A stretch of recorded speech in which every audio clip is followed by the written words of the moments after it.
Striking a balance. That's what we all try to do, right?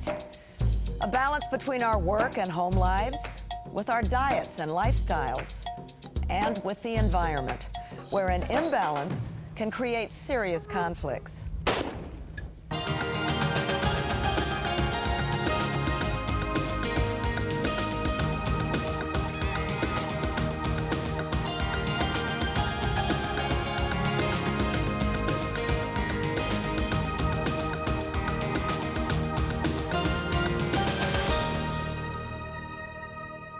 Hi, I'm Jane Fonda.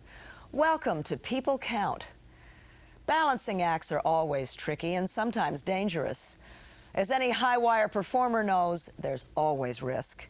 And one small misstep can have disastrous results. And so it is with our planet. In 1999, the world's population passed the 6 billion mark, 4 billion more than when I was born. Yet while population grows, many of the resources we need to survive are headed in the opposite direction. Why? Because to keep up with population growth and overconsumption, we are over-harvesting forests, overdeveloping fragile habitats, and overfishing oceans. Our oceans are especially critical because they do so much for us. They provide a livelihood for millions of people, feed even more, and help keep our climate stable by absorbing an enormous amount of carbon dioxide, a greenhouse gas. To highlight the importance of oceans and to draw attention to how we're damaging them, the United Nations declared 1998 the Year of the Ocean. It was a year where natural changes like El Nino put a spotlight on human-induced changes. Photojournalist and filmmaker Barbara Pyle travels to the west coast of the United States, where these changes are leaving some animals stranded and others on the hunt. The unmistakable smell of sea lions.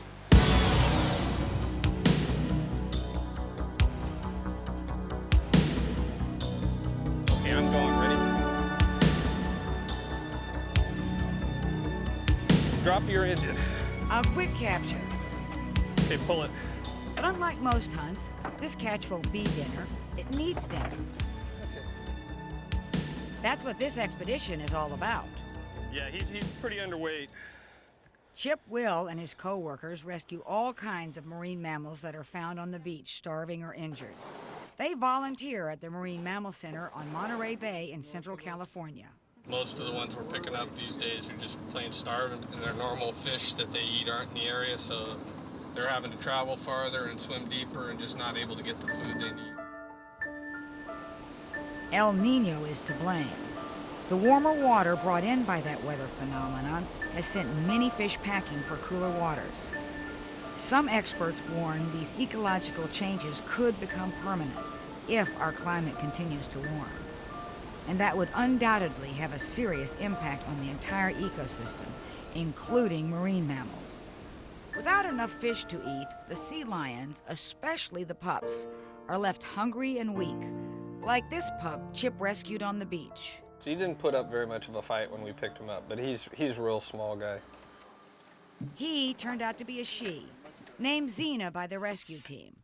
Xena isn't up to eating on her own just yet, so Chip helps her. We're gonna tube feed this small sea lion cocktail. Now Xena is at one of the center's satellite facilities. 24 hours later, she is stable enough to travel. She is packed up and taken on a 2-hour drive to the main treatment center. If Xena isn't in the mood for company, she's out of luck. She's got neighbors, the kind you don't want, loud ones. While some of the sea lions are having a hard time, the California sea lion population couldn't be healthier. On the California coast, their numbers have grown dramatically, from a low of 15,000 in the 1970s to roughly 180,000 today. The Marine Mammal Protection Act of 1972 is credited with that recovery. It banned killing sea lions, dolphins, and whales. Similar laws in Australia and New Zealand have protected marine mammals there. That's not the case in the Mediterranean, where the monk seal is critically endangered. Off the coast of Newfoundland, harbor seals continue to get caught up in commercial fishing nets, and their numbers are dropping. Still, the comeback of the California sea lion is not welcomed by everyone. Hey, Mike. Hello. I'm Barbara. Barbara, Mike nice to meet Stiller you. is a Nice to salmon meet you. fisherman. He says he's tired of sharing his profits with sea lions. They just follow you around until you hook a fish, and then they'll take it. There are days you can't even fish without getting one on board because of the population has grown so much. You're out there working hard and trying to make a living, and then there's the reality of the fact that you're losing, thousands of dollars in lost catch and gear every year. What goes through your mind when you see a sea lion grabbing your catch? Well, it's a pretty frustrating experience. It happens often enough during the day. I get my analyst to call on the radio phone, and then I go in for a session when I get in. The sea lions either take the fish right off the line or manage to sneak in a healthy-sized bite. Competition for food and other resources between humans and animals can be found all over the world. In Africa, a growing human population is encroaching onto elephant habitat. And that can lead to trouble, as elephants trample through farmland and ruin crops.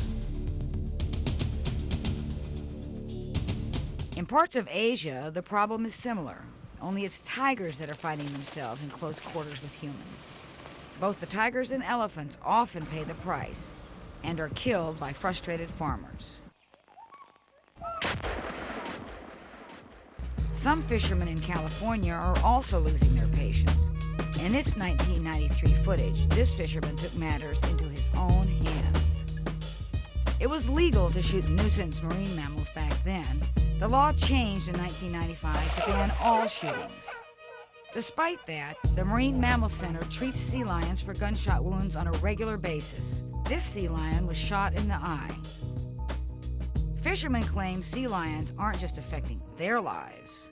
We've got endangered species of salmon out here, and they'll sit right out here at this river and eat them as they go up there, and so they're impacting a very threatened species as well. The species Mike is referring to is coho salmon.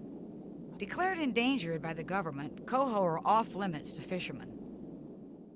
Dave Hope is the senior resource planner for California's Santa Cruz County. Yeah, I was looking at the maps. Your area is surrounded by oak growth. He says sea lions are a convenient scapegoat. If the fishermen believe that killing the seals and sea lions is going to solve their problem, they're going to find that that's a very rude awakening when all those sea lions are gone and the fish haven't reappeared. We have disrupted the habitat for salmon to reproduce in such a severe way that if you really wanted to point the fingers at where the problem rests, it certainly is with humans. What do you think is the root cause of the decrease in salmon population? The effect of dams on the environment is an absolute destruction of habitat. They block off completely all of the spawning and rearing habitat for fisheries. And any blockage proves very difficult for salmon. Hatched in freshwater streams, they make a long, treacherous journey to the ocean, sometimes swimming hundreds of miles. They spend most of their lives there, between 1 to 5 years. Then they return to the same streams where they were hatched. They mate, lay their eggs, and die. Dams bring salmon migration to a screeching halt. It is basically as though you've built a wall and say nothing will live past here. What impact does logging have on salmon runs? Logging has a fairly major impact in portions of California where practices haven't been upgraded. Clear-cutting is one of the most severe effects logging can have on a watershed. It completely removes and strips all of the trees from the environment. Without trees to prevent erosion, soil washes into streams, destroying spawning grounds. Clear-cutting is a practice that's wreaking environmental havoc all over the world. Clearing forests in the headwaters of the Amazon is leading to increased erosion and loss of biodiversity in Amazon ecosystems. Logging in parts of Canada and Russia are smothering local streams. We're living as though we're pioneers entering into a new country that has unlimited resources every year. And at this point, we've conquered the whole planet. And it's fairly clear that we are having a very negative impact. Everything, if you point right back to it, really does have to do with overpopulation. When we have tremendous amount of demand for water, for agriculture, which all gets taken out of the streams from the fish, timber, and it is a real difficult thing to try to deal with all the impacts that this much population produces. We're just grabbing at every straw that we can, trying to use everything we have in our toolbox to protect the environment, to try to hold back the effects of, way too many people. Dams, logging, and overdevelopment may be the most obvious examples of how humans put their needs ahead of the needs of wildlife. But it's sheer human numbers that some experts say will affect the environment even more. Dr. Richard Somerville is a meteorologist at Scripps Institution of Oceanography. We're at a unique time in human history. The population of the Earth has tripled since 1930. We're at close to 6 billion people now and still increasing rapidly. And so many of them, like Americans, have energy-intensive lifestyles, and we get most of our energy from burning coal and oil and natural gas. That makes these climate changes caused by people a concern to us, whereas they were not a concern to previous generations. Those climate changes, also known as global warming, are putting some resource managers on edge. What impact could global warming have on the salmon? Global warming can have an impact, as it has in this area lately, in that it can cause lots of flooding. The flooding events that we used to call 100-year storms, we're receiving in 3 to 5 year intervals during these times of El Nino and overheated ocean conditions. In many cases, we're dealing with entire channels being washed out and broadened so that sediment drops in them. What happens when sediment gets delivered into the system? Well, in large quantities like this, it'll bury the eggs. Besides storm-related flooding, global warming also causes long-term sea level rise. Seawater expands in a warmer climate, and its volume can grow even larger as polar ice caps melt. If the oceans rise as much as some scientists predict, entire coastal areas could go underwater. So what causes global warming? Carbon dioxide and other greenhouse gases, produced mostly by our cars, factories, and coal-burning plants. Nearly 75% of the carbon dioxide produced around the world comes from industrialized countries, and the United States is the largest single producer. Experts predict rapid population growth and industrialization in developing nations will cause carbon dioxide emissions there to double over the next 35 years. Dr. Somerville insists solutions need to be found. I think it's really important to begin to think about ways that one could take advantage of technological change to both slow down population growth, to think about the right number of people on a sustainable planet, and also to develop the alternative energy technologies so that people can have the lifestyles they want without doing irrevocable damage to the climate. And that's nice. That's really nice. Let me get one with you like this. Vicki Nichols puts that philosophy into action. As the executive director of Save Our Shores, she spreads the message of conservation to citizens, both large and small.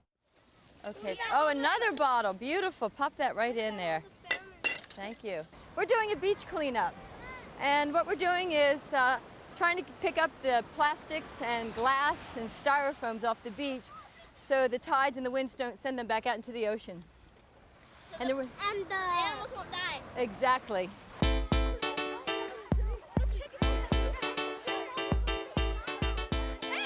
Save Our Shores is an organization where communicating and being the liaison with communities and with agencies and trying to really enrich people's ability to play a part in marine conservation issues. We really need to smarten up, and fortunately the Year of the Ocean will help to raise that level of awareness on an international scope, because we cannot continue to take resources and give nothing back. In general, how do you believe the ecosystem has been managed? Well, not very well. There are certain areas, of course, where we have appropriately managed ecosystems, but I think in this region, if you look at the fishery crashes, if you look at how management agencies actually come in after a crisis has occurred, I wouldn't give our coastal management the best of grades. Certainly, one approach would take a more integrated look at how all the pieces fit together. Historically, we've isolated one problem and we've tried to fix it, and I think that's very naive. Everything is very connected. The most important thing in integrated coastal management is to recognize that everybody is responsible in some way for the problem, and everybody needs to be involved for the solution. Dave and Vicki meet to discuss various proposals to restore salmon habitat. Both agree the stakes are high. What'll be the price we pay if we don't do anything? The future salmon will be very bleak. They are entering a period of steep decline at this time. There were quite a few stocks would go extinct almost immediately within the next 10 years. Other main stem stocks that are in moderately bad shape would go extinct within the next 20 years. What would the solution be? I think the quickest and easiest answer for most of this is for us to be very protective of the stream corridors. 200 to 300 feet away from the stream should be considered areas that are not to be violated by any practice of man. What would you consider to be your most transferable solution? Something that someone could do in their own stream? I think that it's pretty clear that erosion control in everyone's backyard is probably the most important thing to do, reducing water consumption and basically trying to make your stream stable. Every large piece of wood that's in a stream is an important fish habitat and is an important stable structure that needs to be added and encouraged in streams. Dave and other resource managers have designed a stable structure of their own. It's called a wing deflector, and it speeds up water flow, creating a good habitat for fish to breed and grow. After about 15 or 20 years of trying different structures, we've come up with this design as one that clears out the sands and provides good habitat for fish and can withstand very severe flooding events. No matter what ocean conditions are and no matter what sea line conditions are, the stream is where the fish have to be produced. So you could kill all the sea lions right now and not deal with the habitat, and you would still have a declining population in salmon. The possibility of killing sea lions is still being considered. The National Marine Fisheries Service is proposing Congress allow fishermen to shoot sea lions that repeatedly approach their boats until effective non-lethal control methods are developed. Chip calls that unethical. I don't think we have the right to do anything to take the life of an animal. He's got just as much right to survive out here as we do. Chip took me out on his boat to see how these animals survive. A lot of these guys, you can just see their ribs as they lay. Some of them aren't doing so well. Yeah, see, look at this guy on the buoy right here. See how skinny he is? You get just the right angle, you'll be able to see all his ribs showing. He's not one happy sea lion. Got one with a gill net here around his neck. See that dark line around his neck? That's where he's got some net looped around it, and it's actually cutting into his skin. He's one of those ones we have to target. 1, 2, 3, go. Chip's passion for these animals runs deep. He travels in their territory, scuba diving with them every chance he gets. What's it like to dive with them? I always call it the sea lion air show because they're so graceful underwater and they can swim circles around you. They're just so playful. It's just like it's like being with a dog. They're running around. They'll come up, see what you're doing, run off, then come around behind you again, and they have a great time. What makes you want to save the sea lions? We see a lot of animals that are hurt by what man does, and we sort of feel like we're sort of evening the score a little bit. Place for a sign-in. So Vicki is pushing for compromise from everyone. Everybody's name and address, and maybe even do. Save Our Shores has really tried to bring both sides together, as opposed to us taking a position. You know, kill the sea lions, or the heck with the fishermen, or whatever the case may be. We've just been trying to get people to start working together and trying to find some areas in which we can agree on to move forward. Well, this debate that's going on, what do you tell both sides? Again, the only way that we're going to work through this without strangling each other is to try to understand the various perspectives of the problems and try to do something about it. So while local and federal officials debate how to restore salmon habitat, Vicki is convening meetings like this one, where the pressing problem of fisherman versus sea lion is discussed at length. I think it's absolutely criminal that I can't protect my catch. I can see these sea lions out there picking fish off my line. I can't do anything about it. All sides of the issue are represented in these meetings: fishermen, animal activists, environmentalists, and natural resource managers. And progress is being made. I really am happy because we've all got together and sat down and talked. And that communication is worth more than anything. It's really hard to just say, okay. While those at the meeting have differing opinions on how to balance the needs of humans with the needs of animals, they have agreed to a list of recommendations for the federal government to consider. One of their recommendations: bring down the growing sea lion population not with guns, but with birth control. Some officials believe people like Chip should play a part in that effort. I think that if they recover these animals, they should be required to sterilize them. What we have to recognize is that, yeah, maybe we don't want to let them die on the beach, maybe it's too heart-wrenching for us, but we should sterilize those animals because they shouldn't be back out in the population, creating a larger population bloom that's going to have more starvation. Chip insists his main concern is to get the animals back into their habitat fully recovered. Sadly, that didn't happen for Zena. She died a few days after the rescue. Dr. Marty Helena is a veterinarian at the Marine Mammal Center. Zena is a fairly typical or representative animal for El Nino effects on sea lions. Basic problem was chronic malnutrition or chronic starvation, leading to weakness and then perhaps a bacterial infection that went septic. We lose close to 40%, but the flip side of that is that we save 60% of those animals. A little bit of space in between them so we can... These lucky sea lions are part of that 60%. And Chip can't wait to take part in what he calls the ultimate reward: bringing the sea lions back home. 1, 2, 3, go. It's so nice to see the ones just so excited to see the ocean. You don't want to be between the carrier and the ocean when you release a sea lion because they go flat out for the water and they're just so happy to be back. And it makes all of it worthwhile. I've seen man take too much from this planet and not give back, and if I can do that little bit to help out, I'm going to do it. And don't come back. Chip hopes the sea lions he rescues make it, but no one can say for sure what their fate will be. And the same can be said for their ocean home and food supply. Marine experts say ecosystems are being badly damaged by unsustainable fishing practices. They point to huge factory ships that put out miles and miles of submerged fishing lines, with thousands of baited hooks and trawling nets big enough to hold 12 jumbo jetliners. Both the lines and the nets pull up everything in their path. While fish populations drop, our population soars, along with the demand for seafood. The United Nations warns by the year 2010, demand for seafood could exceed supply by as much as 40 million tons. Experts insist overfishing isn't the only reason stocks are dropping. Land-based pollution is also a threat to marine life. The United Nations reports most of the pollution in our oceans comes from cities, towns, and farms. Much of it from people pouring engine oil down drains and over-fertilizing lawns.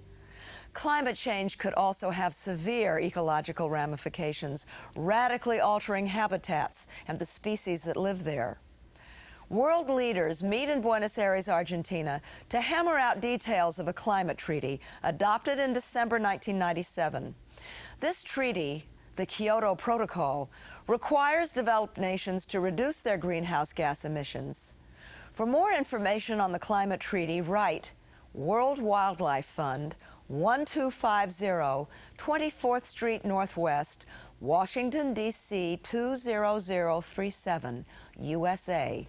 Or check out their website at www.worldwildlife.org/climate. If you'd like more information on ocean-related issues or past People Count productions, email us at people.count@turner.com. I'm Jane Fonda. Thanks for joining us on our worldwide journey, showing that the actions of all people count.